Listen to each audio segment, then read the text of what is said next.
Once we set up the Zap, we were able to determine that in 2018 alone, we had $1.5 million worth of sales and $45,000 worth of gross commissions.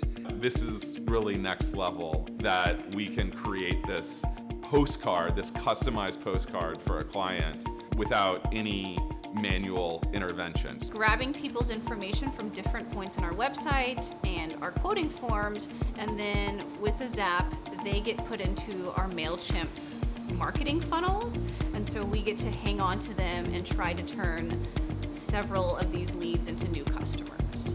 We're probably at least 6 figures ahead every year by using Zapier. The minutes, which add up to hours, which adds up to more time with my family and more time running a business more effectively.